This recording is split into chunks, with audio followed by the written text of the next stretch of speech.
حضور اکرم صلی اللہ علیہ وآلہ وسلم کا ارشاد ہے، تمام اعمال کا دار و مدار نیت پر ہے اور ہر عمل کا نتیجہ ہر انسان کو اس کی نیت کے مطابق ہی ملے گا۔ بس جس کی ہجرت دولت دنیا حاصل کرنے کے لیے ہو یا کسی عورت سے شادی کی غرض سے ہو، بس اس کی ہجرت انہی چیزوں کے لیے ہوگی جن کے حاصل کرنے کی نیت سے اس نے ہجرت کی۔ صحیح بخاری حدیث نمبر 2۔ حضور اکرم صلی اللہ علیہ وآلہ وسلم نے فرمایا کہ وحی نازل ہوتے وقت کبھی مجھ کو گھنٹی کی سی آواز محسوس ہوتی ہے اور وحی کی یہ کیفیت مجھ پر بہت شاخ گزرتی ہے۔ جب یہ کیفیت ختم ہوتی ہے تو میرے دل و دماغ پر اس فرشتے کے ذریعے نازل شدہ وحی محفوظ ہو جاتی ہے، اور کسی وقت ایسا ہوتا ہے کہ فرشتہ بشکل انسان میرے پاس آتا ہے اور مجھ سے کلام کرتا ہے، بس میں اس کا کہا ہوا یاد رکھ لیتا ہوں۔ صحیح بخاری حدیث نمبر 3۔ حضرت صلی اللہ علیہ وآلہ وسلم پر وحی کا ابتدائی دور اچھے سچے پاکیزہ خوابوں سے شروع ہوا۔ آپ خواب میں جو کچھ دیکھتے وہ صبح کی روشنی کی طرح صحیح اور سچا ثابت ہوتا۔ پھر من جانب قدرت آپ تنہائی پسند ہو گئے اور آپ نے غار حرا میں خلوت نشینی اختیار فرمائی اور کئی دن اور رات وہاں مسلسل عبادت اور یاد الہی و ذکر میں مشغول رہنے لگے۔ جب تک گھر آنے کو دل نہ چاہتا توشہ ہمراہ لیے ہوئے وہاں رہتے۔ توشہ ختم ہونے پر ہی اہلیہ محترمہ حضرت خدیجہ رضی اللہ تعالی عنہا کے پاس تشریف لاتے اور کچھ توشہ ہمراہ لے کر پھر وہاں جا کر خلوت گزین ہو جاتے۔ یہی طریقہ جاری رہا یہاں تک کہ آپ پر حق منکشف ہو گیا اور آپ غار حرا ہی میں قیام پذیر تھے کہ اچانک حضرت جبرائیل علیہ السلام آپ کے پاس حاضر ہوئے اور کہنے لگے کہ اے محمد پڑھو۔ آپ فرماتے ہیں کہ میں نے کہا کہ میں پڑھنا نہیں جانتا۔ آپ صلی اللہ علیہ وسلم فرماتے ہیں کہ فرشتے نے مجھے پکڑ کر اتنے زور سے بھینچا کہ میری طاقت جواب دے گئی۔ پھر مجھے چھوڑ کر کہا پڑھو۔ میں نے پھر وہی جواب دیا کہ میں پڑھا ہوا نہیں ہوں۔ اس فرشتے نے مجھ کو نہایت ہی زور سے بھینچا کہ مجھ کو سخت تکلیف محسوس ہوئی۔ پھر اس نے کہا کہ پڑھ۔ میں نے کہا میں پڑھا ہوا نہیں ہوں۔ فرشتے نے تیسری بار مجھ کو پکڑا اور تیسری مرتبہ پھر مجھ کو بھینچا، پھر مجھے چھوڑ دیا اور کہنے لگا کہ پڑھو اپنے رب کے نام کی مدد سے جس نے پیدا کیا اور انسان کو خون کی پھٹکی سے بنایا۔ پڑھو اور آپ کا رب بہت ہی مہربانیاں کرنے والا ہے۔ بس یہی آیتیں آپ حضرت جبرائیل علیہ السلام سے سن کر اس حال میں غار حرا سے واپس ہوئے کہ آپ کا دل اس انوکھے واقعے سے کانپ رہا تھا۔ آپ حضرت خدیجہ کے ہاں تشریف لائے اور فرمایا کہ مجھے کمبل اوڑھا دو، مجھے کمبل اوڑھا دو۔ لوگوں نے آپ کو کمبل اوڑھا دیا۔ جب آپ کا ڈر جاتا رہا تو آپ نے اپنی زوجہ محترمہ حضرت خدیجہ رضی اللہ تعالی عنہا کو تفصیل کے ساتھ یہ واقعہ سنایا اور فرمانے لگے کہ مجھ کو اب اپنی جان کا خوف ہو گیا ہے۔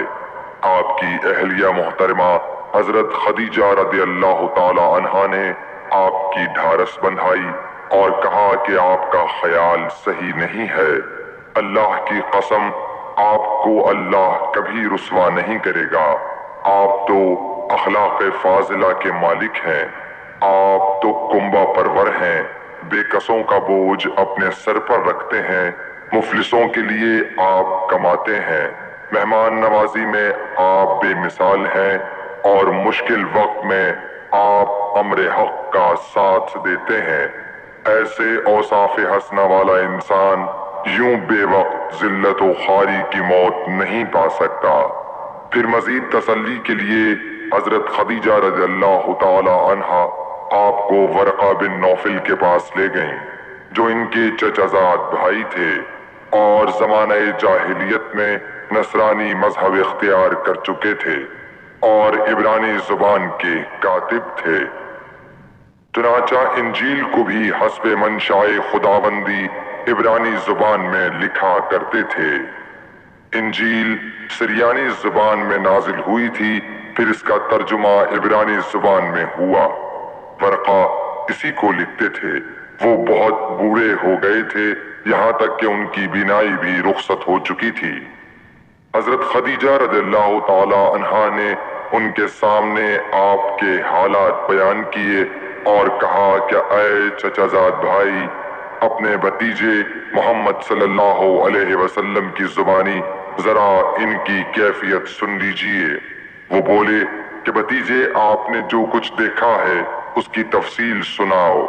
چنانچہ آپ صلی اللہ علیہ وآلہ وسلم نے از اول تا آخر پورا واقعہ سنایا، جسے سن کر ورقہ بے اختیار ہو کر بول اٹھے کہ یہ تو وہی ناموس معزز رازدان فرشتہ ہے جسے اللہ نے حضرت موسیٰ علیہ السلام پر وحی دے کر بھیجا تھا۔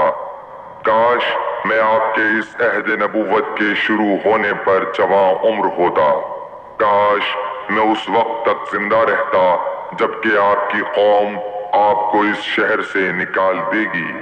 رسول کریم صلی اللہ علیہ وآلہ وسلم نے یہ سن کر تعجب سے پوچھا کہ کیا وہ لوگ مجھ کو نکال دیں گے، حالانکہ میں تو ان میں صادق و امین و مقبول ہوں۔ ورقہ بولا، ہاں یہ سب کچھ سچ ہے، مگر جو شخص بھی آپ کی طرح امر حق لے کر آیا لوگ اس کے دشمن ہی ہو گئے ہیں۔ اگر مجھے آپ کی نبوت کا وہ زمانہ مل جائے تو میں آپ کی پوری مدد کروں گا۔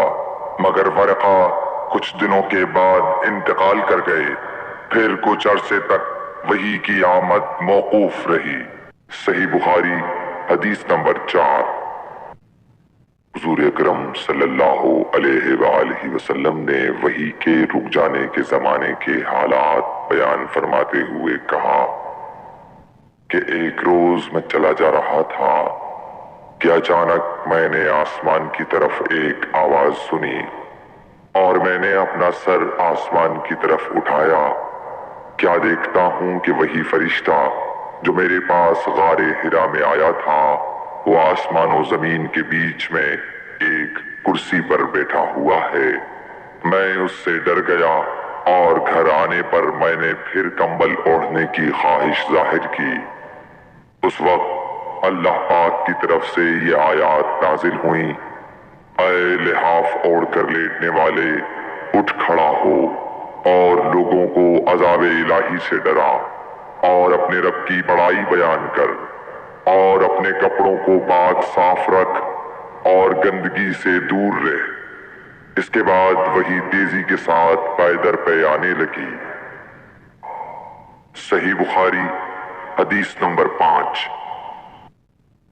رسول اللہ صلی اللہ علیہ وآلہ وسلم نزول قرآن کے وقت بہت سختی محسوس فرمایا کرتے تھے، اور اس کی علامتوں میں سے ایک یہ تھی کہ یاد کرنے کے لیے آپ اپنے ہونٹوں کو ہلاتے تھے۔ ابن عباس رضی اللہ تعالی عنہ نے کہا، میں اپنے ہونٹوں کو ہلاتا ہوں جس طرح آپ ہلاتے تھے۔ سعید کہتے ہیں، میں بھی اپنے ہونٹ ہلاتا ہوں جس طرح ابن عباس رضی اللہ تعالی عنہ کو میں نے ہلاتے دیکھا۔ پھر انہوں نے اپنے ہونٹ ہلائے۔ ابن عباس رضی اللہ تعالی عنہ نے کہا، پھر یہ آیت اتری کہ اے محمد، قرآن کو جلد جلد یاد کرنے کے لیے اپنی زبان نہ ہلاؤ، اس کا جمع کر دینا اور پڑھا دینا ہمارا ذمہ ہے۔ حضرت ابن عباس رضی اللہ تعالی عنہ کہتے ہیں یعنی قرآن آپ صلی اللہ علیہ وآلہ وسلم کے دل میں جما دینا اور پڑھا دینا ہمارے ذمہ ہے۔ پھر جب ہم پڑھ چکے تو اس پڑھے ہوئے کی اتباع کرو۔ ابن عباس رضی اللہ تعالی عنہ فرماتے ہیں اس کا مطلب یہ ہے آپ اس کو خاموشی کے ساتھ سنتے رہو، اس کے بعد مطلب سمجھا دینا ہمارے ذمہ ہے۔ پھر یقیناً یہ ہماری ذمہ داری ہے کہ آپ اس کو پڑھو یعنی اس کو محفوظ کر سکو۔ چنانچہ اس کے بعد جب آپ کے پاس حضرت جبرائیل علیہ السلام وحی لے کر آتے تو آپ توجہ سے سنتے، جب وہ چلے جاتے تو رسول اللہ صلی اللہ علیہ وسلم اس وحی کو اس طرح پڑھتے جس طرح حضرت جبرائیل علیہ السلام نے اسے پڑھا تھا۔ صحیح بخاری۔ ایسے ہی مکہ اور مدینہ شریف کی زیارت کے ساتھ ساتھ حدیث سننے کے لیے ہمارے اس چینل کو سبسکرائب ضرور کریں۔